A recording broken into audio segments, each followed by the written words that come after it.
Buenos días. Bueno, nosotros vamos a hablar un poco de las estadísticas de la tercera hora del COVID en nuestro servicio de clínica y el impacto de la vacunación y la morbimortalidad en la tercera edad. A modo de introducción y para recordar que ante el inicio de esta pandemia, por el y la llegada del virus, nuestro servicio de clínica se debió ir adaptando. Por lo tanto, pasamos por distintas etapas y procesos de aprendizaje para conformar un equipo en el cual hoy trabaja actualmente. Durante esta pandemia cursamos etapas iniciales donde tuvimos una inexistencia de protocolos, con lo cual nos llevó a una inefectividad de los tratamientos y la necesidad de generar nuestros propios protocolos. Esto nos llevó, por supuesto, a mejorar el trabajo en equipo, disminuir el número de errores y mejorar la evolución de los pacientes. Entonces, ¿cómo llegamos a estos protocolos? Llegamos principalmente en base a estudios internacionales, donde manifiestan la importancia y el beneficio de los corticoides de uso sistémico ante el síndrome de respuesta inflamatoria generado por este virus, lo que nos llevó al uso de corticoides en dosis altas y pulsos de corticoides. Nosotros utilizamos dexametasona porque era lo que teníamos en nuestra institución, entre 15 y 24 ampollas por pulso en un número de 3 pulsos, uno por día por 3 días consecutivos. Esto llevó a una reducción de la estancia hospitalaria, reducción de la necesidad de terapia intensiva y mejorar el estado clínico de los pacientes entre el día 5 y 10 de internación. Todo esto, por supuesto, adaptándolo a la realidad socioeconómica de nuestra región. Entonces, ¿cuáles son nuestros protocolos? Los pacientes sospechosos o positivos para COVID cumplen 3 criterios principalmente, que son paciente febril persistente, que hablamos de un paciente más de 72 horas de fiebre, disnea y un compromiso radiológico de moderado a severo. Entonces, para iniciar el pulso, tomamos parámetros de 3 a 15 días de inicio de síntomas, la coexistencia de factores de riesgo, sin límite de edad y el compromiso sistémico de respuesta inflamatoria del paciente. Entonces, el tratamiento consta principalmente de 5 parámetros, que es la anticoagulación, la antiagregación, el uso de antipiréticos, corticoides como hablamos recién, y el manejo sintomático. Bueno, ahora para hablar un poco de nuestra experiencia, parte de lo que ha hecho el doctor Silvia es recordarles lo que fue el trabajo anterior, donde estábamos afrontando la segunda ola sin ningún protocolo internacional que seguir fidedignamente, y el trabajo anterior nos abocamos a si usábamos o no usábamos corticoides. En esta tercera ola, eso ya no estaba en discusión, dejamos muy claro que los corticoides eran beneficiosos, por lo tanto, todas estas estadísticas que presentamos son de pacientes que entraban y sin límite de edad recibían el tratamiento de pulso de corticoides. También quería aclararles que en estas estadísticas usamos un corte de edad de adultos mayores, nos referimos a mayores de 60 años. ¿Por qué? Porque veíamos que los pacientes tenían mucho más riesgo siendo menores de 65 años, pero mayores de 55. Entonces usamos un límite de edad que era 60 para referirnos a aquellos pacientes que por su edad tenían más riesgo de lo habitual. En este nuevo trabajo les vamos a presentar la tercera ola que se llevó a cabo en nuestro país desde el 1 de enero de 2022 al 28 de febrero de 2022, mucho más corta que la segunda ola, y acá les vamos a hablar de ingresos mensuales, rango etario, vacunados, no vacunados, comorbilidades que presentaban nuestros pacientes y su evolución, así como los días que estuvieron internados.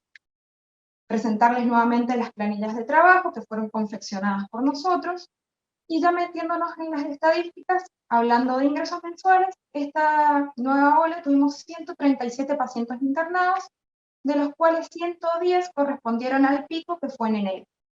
De estos 110 pacientes podemos ver que 61 correspondían a adultos mayores y 49 a adultos jóvenes, lo que representa aproximadamente un 55% de adultos mayores.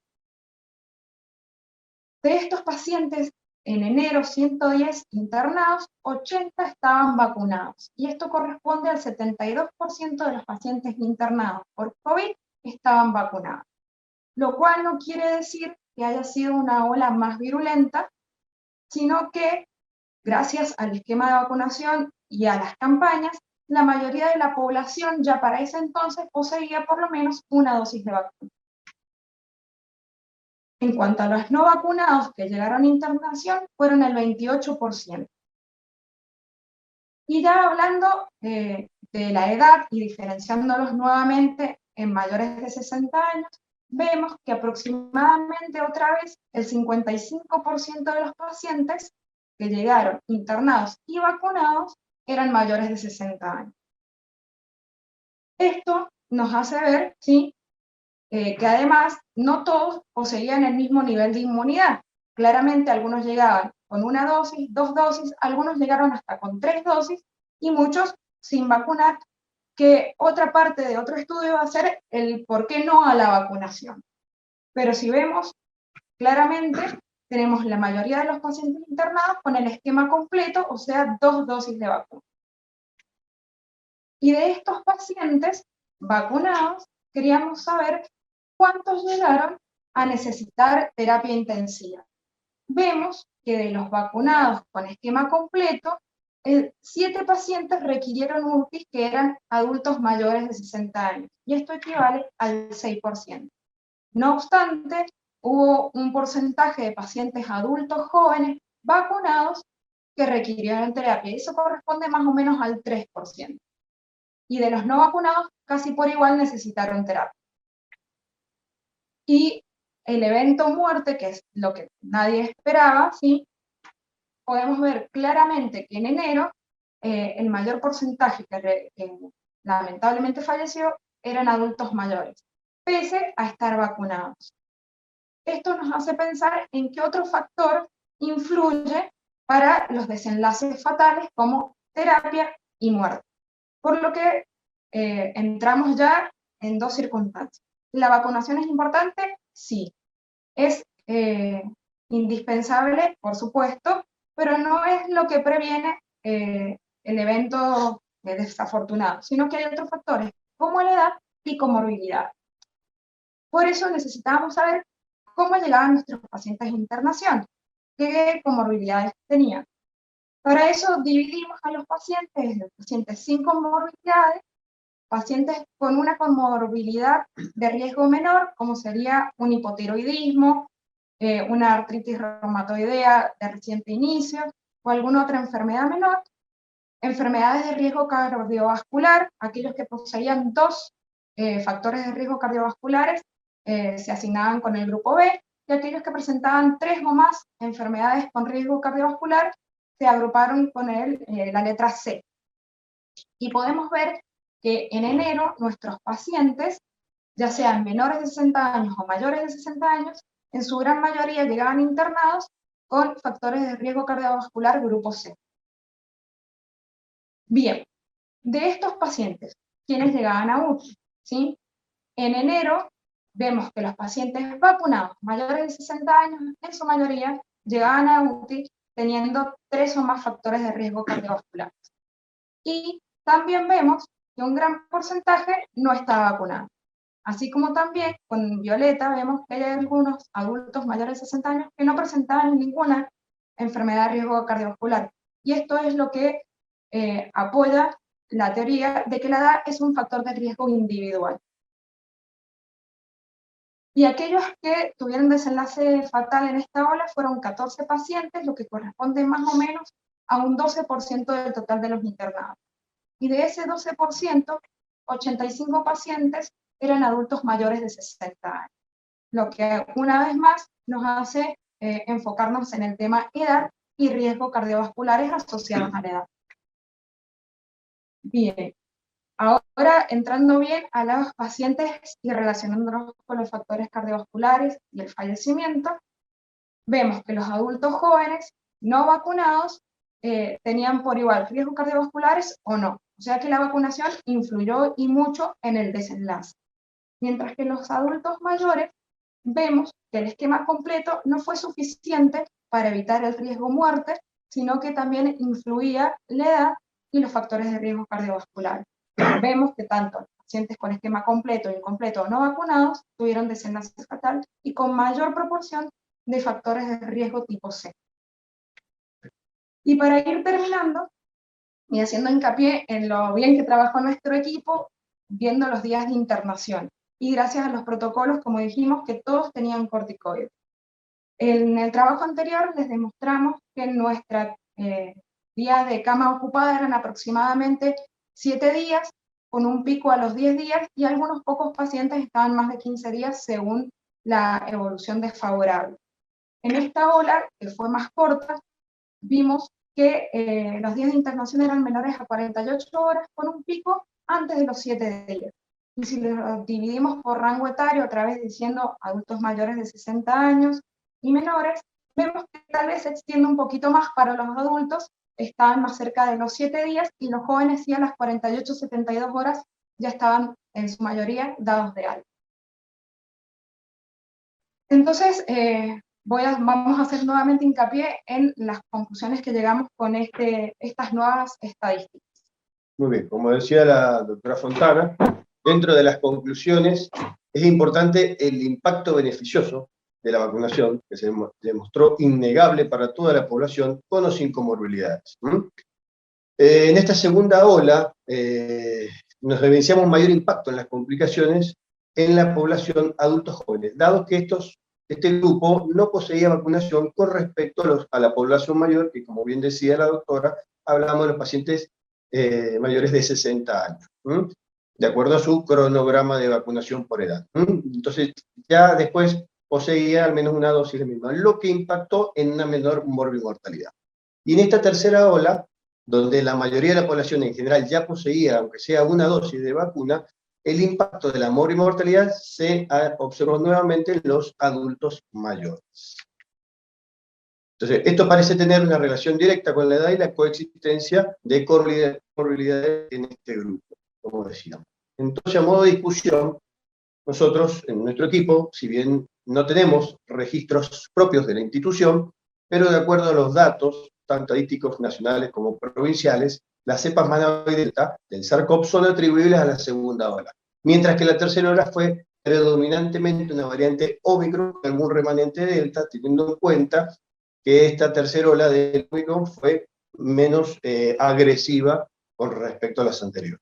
Entonces, independientemente de las variables, la inmunización es fundamental tanto para jóvenes como para adultos mayores, y esto nos permite que de ahora en adelante considerar el COVID-19 como un cuadro respiratorio estacional con sus riesgos de mortalidad ya conocidos.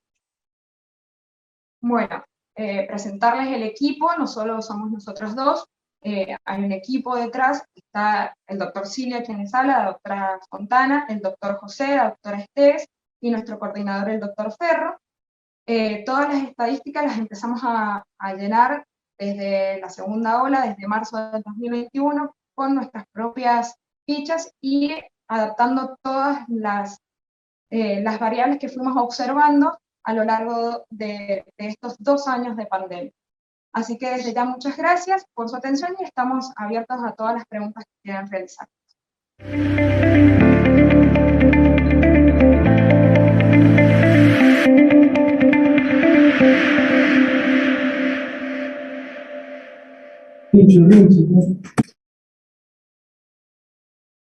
Hola.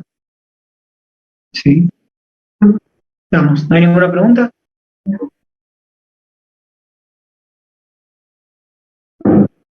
Bueno, nos vamos a presentar la doctora Fabiana Fontana, el doctor Sebastián Cilia, y quienes habla Fabián Ferro. Somos del Hospital Perrupato de San Martín, Mendoza, y hemos presentado el siguiente trabajo que acaban de ver con respecto a nuestra experiencia en el servicio de clínica médica sector COVID durante los últimos 2 años y medio.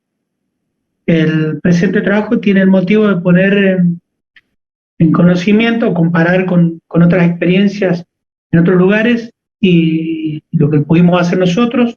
Protocolizamos desde el día 1 todo lo que hicimos y bueno, está plasmado en el trabajo presentado, en el que con todas las estadísticas que hemos podido recabar y en base a la disponibilidad que hemos tenido en la región. En el congreso anterior presentamos el trabajo de la segunda ola, que comentábamos que no habíamos podido tener la oportunidad en la primera ola de hacer los registros, y una de las preguntas que había surgido era qué pensábamos de las vacunas, y nuestra respuesta fue que esperábamos la tercera ola y este momento para poder sacar conclusiones, y como han visto, las conclusiones plasmadas en el trabajo son la efectividad y la necesidad de las vacunas para que el COVID sea ya parte de una enfermedad viral estacional y que pueda ser afrontada por la mayoría de la población con un buen estado inmunitario. Independientemente de las vacunas, es decir, nosotros hemos tenido experiencia con por lo menos 4 vacunas distintas y no han habido diferentes resultados. Sí, por supuesto, la acumulación. Hemos visto mucha mejor respuesta en los pacientes que más dosis de vacunas han tenido al momento de presentar la enfermedad. Bueno, a lo largo de la experiencia de los últimos 2 años y medio, básicamente hemos podido recabar, por decirlo de alguna manera, como lo hemos presentado en el trabajo, 3 olas de afectados. La primera tuvo un impacto muy importante en la población mayor.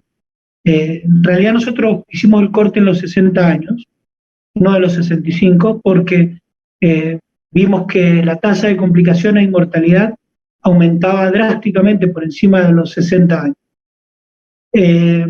Sin embargo, al principio, cuando se hablaba de estados de inmunocompromiso, inmunodepresión, inclusive de diabetes, vimos que como elemento aislado no eran un factor tan importante como sí algunas patologías sistémicas de otra índole, como la insuficiencia cardíaca e inclusive las enfermedades pulmonares crónicas, como el EPOC en general. Por supuesto, a mayor número de comorbilidades, mayor mortalidad. Y sí, lo pueden ver en las diapositivas, con un aumento en general a partir de inclusive de los 55 años. En la segunda ola, que se asoció más a las nuevas variantes que fueron apareciendo, tipo Delta, por ejemplo, inclusive Manaos, en la zona, la mortalidad no discriminó tanto la edad y sí la ausencia de inmunización y la presencia de comórbidas. En la tercera ola, como pueden ver en el trabajo, otra vez la edad empezó a tener un peso específico significativo a la hora de hablar de morbimortalidad. La mayoría de las personas ya se encontraban inmunizadas y las personas que más comprometieron su integridad física tenían que ver con mayores de 60 años con comorbilidades. Bueno, y con respecto a la próxima pregunta, con respecto a los tratamientos que manejamos durante esta pandemia, la realidad es que nuestros protocolos fueron un poco basados en la información mundial, en estudios grandes como Recovery y muchos estudios donde los corticoides eran una indicación bastante formal inicialmente, que primero fue bastante manejado, pero la realidad es que los corticoides para nosotros fue un tratamiento dentro de nuestros protocolos como algo fundamental. Por eso fueron variando nuestros tratamientos inicialmente en base a la información mundial que se podía obtener, y en base a eso, bueno, fuimos adaptándolo también a nuestra región y también nuestras posibilidades. Si bien es verdad que digamos, estos protocolos desde el inicio, como todo el mundo, hubo incertidumbre, no había una guía general para actuar, así que sí, fueron variando mucho los protocolos hasta que pudimos unificar un equipo y unificar el modo de actuación médica que queríamos lograr. Así que, por lo menos desde la última parte de la primera ola, lo que ha sido la segunda y tercera ola, hemos funcionado como equipo y con los mismos protocolos, afianzando el uso de los corticoides, que es lo que mejor resultado nos dio, y haciendo también hincapié en el tratamiento sintomático más que el antibiótico. básicamente establecimos un protocolo de tratamiento que se iniciaba desde el día 1 de ingreso, está explicado ahí en el trabajo, y consistía en el uso de dosis muy altas de corticoides durante sobre todo los primeros 3 días del inicio del tratamiento. Y además de ver una disminución de la morbimortalidad en general comparado con la región. No hablamos a nivel mundial, pero bueno, con algunas estadísticas de la región, claramente disminuyó la morbimortalidad. Lo que también tuvimos es un descenso muy importante, muy alto, de los días de internación. En la primera hora se promediaban los 10 días de internación, y en la segunda y tercera ola el promedio rondaban los 4 días de internación, lo cual nos permitió que jamás colapsamos el servicio. O sea, nuestro hospital no solo no se colapsó nunca, sino que además de eso sirvió de centro de derivación regional. Por lo tanto, le dimos respuesta a toda la región, cosa que no sucedió en otras instituciones de la provincia y en otras instituciones del país. Con respecto a la siguiente pregunta, sí, hay pacientes de los más graves que han seguido consultando. Tenemos varios pacientes jóvenes que hicieron un COVID severo con complicaciones con TEP, uso de respirador y de cánulas de alto flujo, que actualmente están en muy buena evolución. Los pacientes más jóvenes ya sin requerimiento de oxígeno, y los pacientes de edad adulta, joven, 50, pero menores de 65, con oxígeno domiciliario, pero con muy buena recuperación. También hemos tenido pacientes mayores de 70 años que se fueron con requerimiento de oxígeno y en los controles ya han podido abandonarlo. Sí, en el control imagenológico persiste la fibrosis importante, que se manifiesta más en los pacientes adultos. Los pacientes jóvenes por ahora, pese a su fibrosis, pese al TEP, han podido permanecer sin oxígeno y llevar una vida actualmente sin complicaciones. Sí, hay 3 o 4 pacientes del total de pacientes que actualmente han permanecido con el uso de suplemento de oxígeno en el domicilio a dosis muy pequeñas. Que nosotros tengamos actualmente registro de todos los que hemos tenido internados, lo cual es una tasa muy, muy, muy baja. Además de, eso no lo pusimos porque es muy técnico, pero además del uso de corticoides a altas dosis, también nosotros usamos métodos de ventilación no invasiva en los pacientes críticos.